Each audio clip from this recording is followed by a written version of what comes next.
Hi everyone. On behalf of the ministry team and our leadership team at Croydon Hills Baptist Church, I want to wish you, your family and your loved ones a joy-filled Christmas.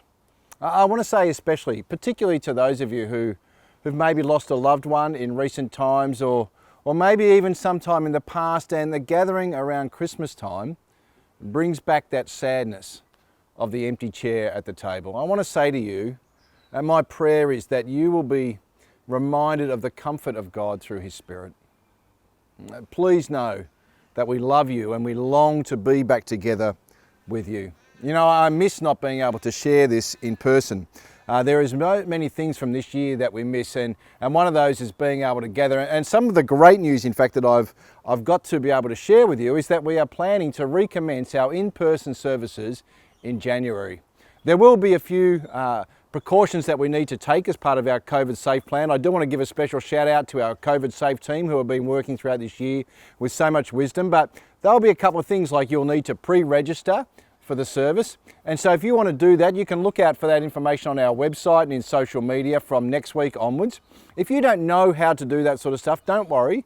We are able to be here to assist you. You also need to wear masks so that we can fit in as many people as we're allowed to under the restrictions, but we're really looking forward to being able to meet again in person. So that's not going to be this Sunday, that's going to be the first Sunday in January, January the 3rd, and we look forward to seeing you there.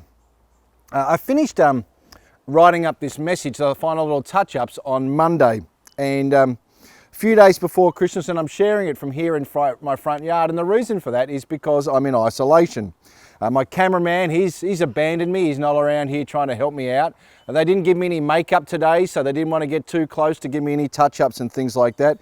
People have kind of left us behind, and we feel completely left out in isolation. And the reason is because a couple of weeks ago, my family and I, Lauren, Ainsley and Narelle, we managed to escape the Victorian summer lockdown, and we headed up to New South Wales for a bit of a beach break.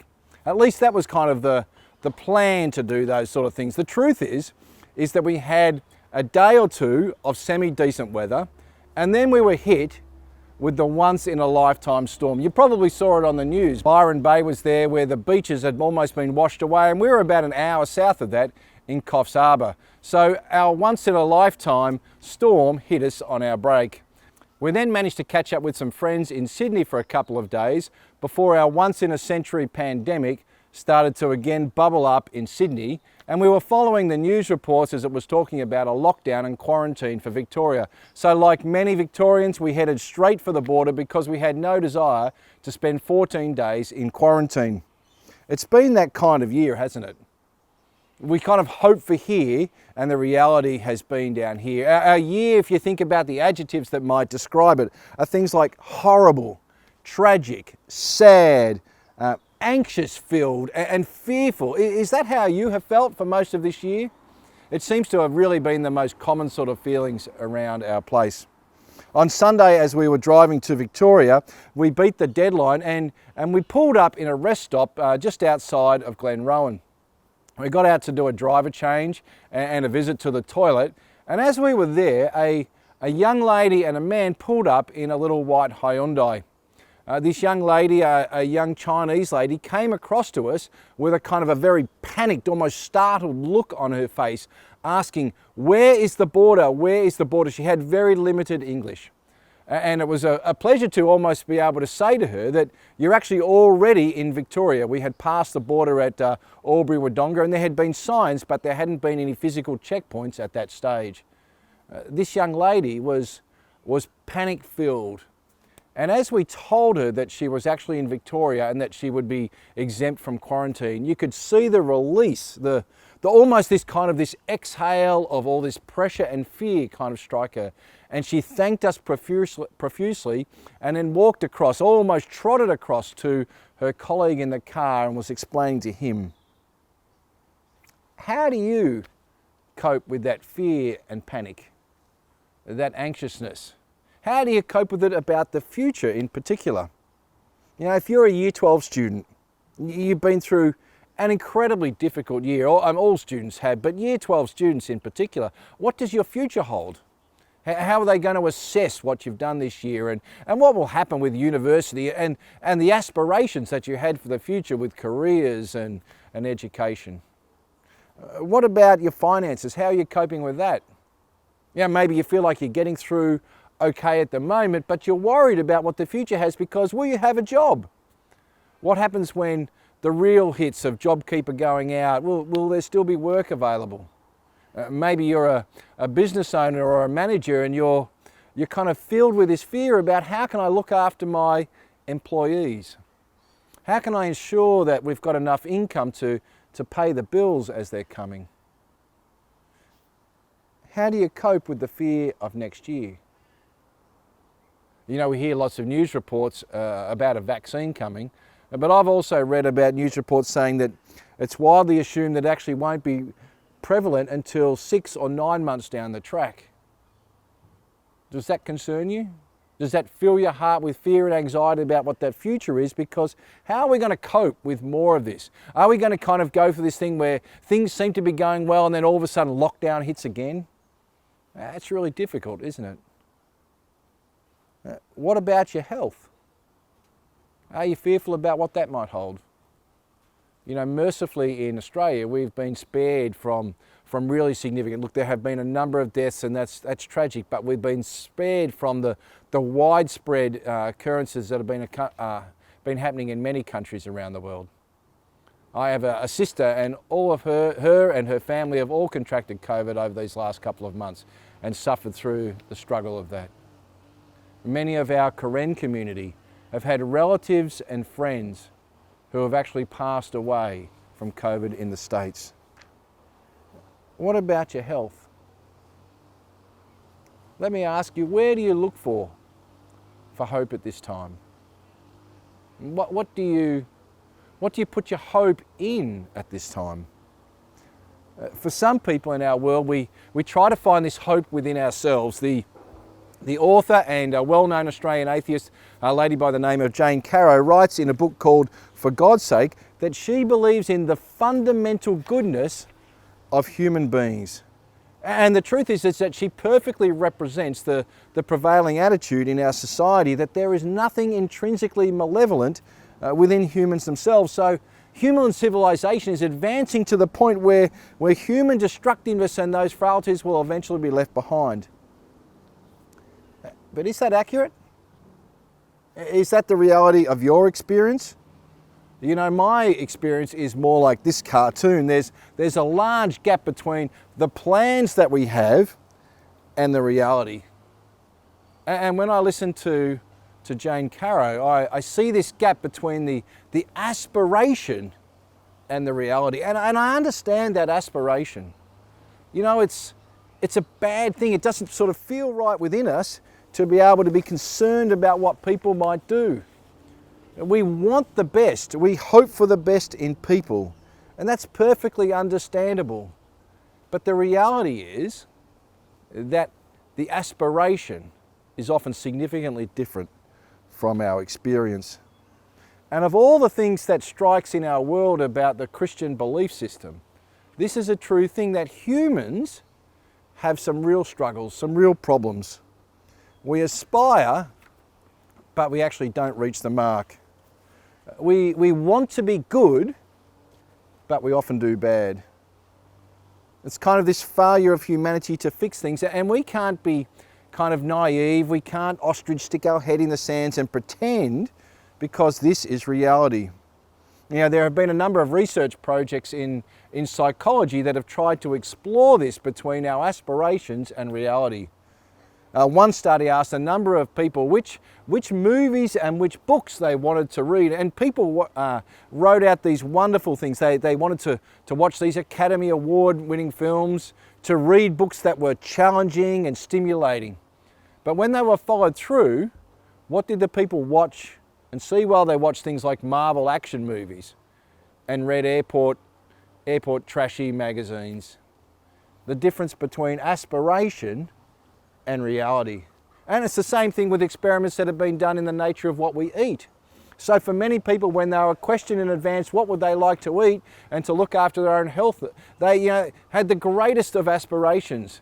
But when that was followed through, chocolate and pizza far surpass steamed broccoli and fish. You see, there's a difference, isn't there, between our aspirations and our reality. And our reality is far from this. And see, that's the problem, is when we put our hope in humanity, it lets us down. And we see examples in our day-to-day life, don't we? You look at the world around us, we place our hope in our best efforts, in kind of hoping for some sort of karmic principle that if we try our best, that something will work out and I'll receive good things. But it doesn't work.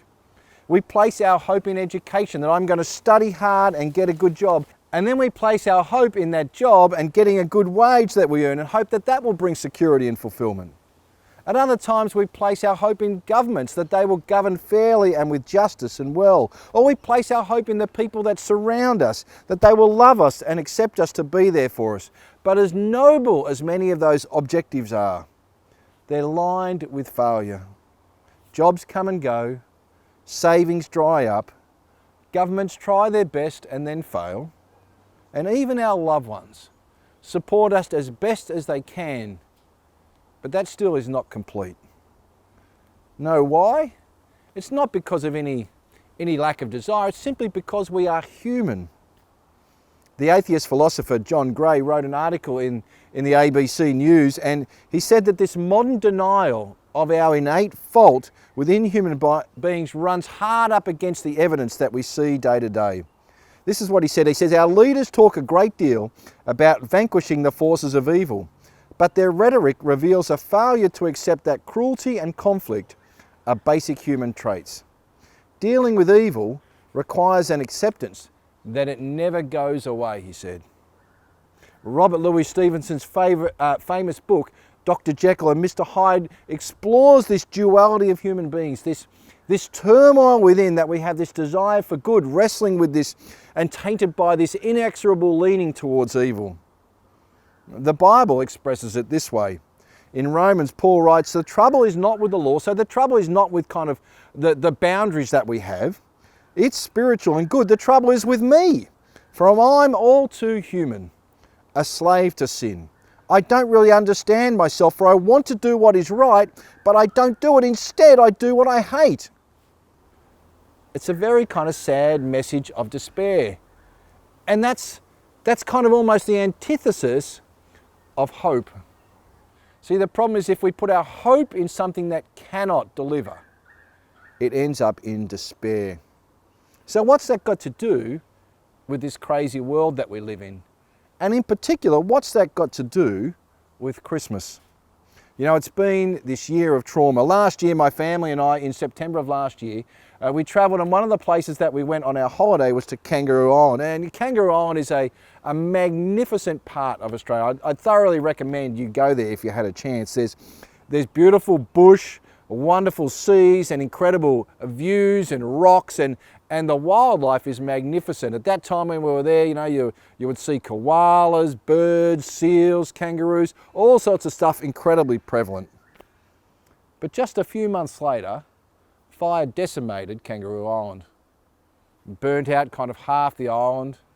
The fauna just destroyed in so many places, and there's fears, genuine fears, about much of it returning to its healthy state as it was. You know, across our country, it's estimated that 3 billion, that's a billion, not a million, animals, mammals, reptiles, birds and frogs were killed or displaced by those devastating bushfires. Amid this devastation, where do you find hope? Well, I want to say to you this truth today. We see hope, we find hope in new life. We see hope and we find hope in new life. We see it in the green shoots that have sprouted from charred trees. We see it in saplings that grow amongst the embers of that devastation.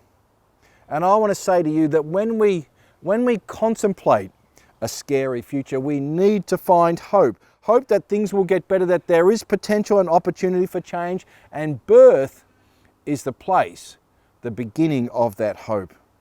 It is the place where we find that optimism, that opportunity that arises.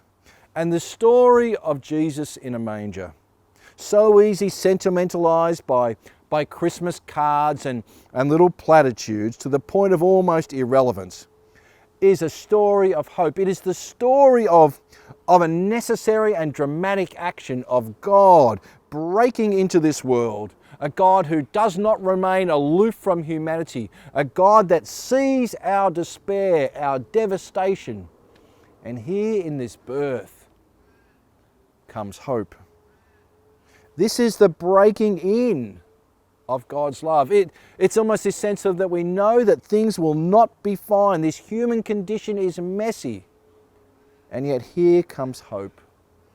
Now, I'm not sure if you've seen our church logo recently, but our church logo incorporates kind of two different aspects. In the center you can see the cross, and this is the mission of Jesus, to reconcile humans back to God through the cross. But also you can see on our church logo that it has the colour green as a dominant colour. The reason for that is simply this, is that we believe that the cross brings new life. That's the new life that comes through this birth of Jesus, this resurrection of Jesus. And that's my message for you today, that the hope that we find is in the birth of a Saviour. You know, the story is told about a customs officer who had been working in one particular place on a border, and over a number of weeks he had been observing a truck pull up at the border, a different truck, but with the same driver on a number of occasions. And he had seen this driver a number of times and had his interest piqued, and so he pulls him up and decides to search the driver. He gets him out and checks to see that everything's right and can't find anything, so waves him through. The following week on the Friday, the driver arrives again. So this time, highly concerned. I've seen him a number of weeks, something's a bit of a miss here. And so he gets the driver out, and this time he gets far more serious. They pull out the different seats, they're checking in the boot, sort of tapping on the tyres, pulling different things out, and still can't find anything, so waves him through. Again and again, this same pattern happens. On a Friday, this driver comes through in a truck, and the customs officer is frustrated. He tries every single thing that he can do, full body searches, x-rays, ultrasounds, but each week he ends up waving him through, and he's puzzled. What is this mysterious cargo? He doubts this person, waves him on. Finally, the story is told that after many years and numerous searches, the officer is about to retire. The driver pulls up to him, and on this last Friday, the customs officer kind of, in that, I just got to know, he says, look, I know that you're a smuggler. I know that you've been doing this for years, but there's no way I can work out what you've been doing. Now, he said, I swear to you, I won't do anything about it, but can you tell me what you've been smuggling? The driver looks at him, and with this kind of wry grin and a half a smirk kind of merges up on his face, says, trucks. Now, you see, the problem with the customs officer is that he was looking for something, and the answer was right in front of his eyes, and he missed it. And I want to say to you today that in this time of fear of what the future holds, where we are looking for something to hold on to, don't overlook what is right in front of your eyes. In Isaiah chapter 9, it says very simply this: for to us a child is born, a son is given. This is hope.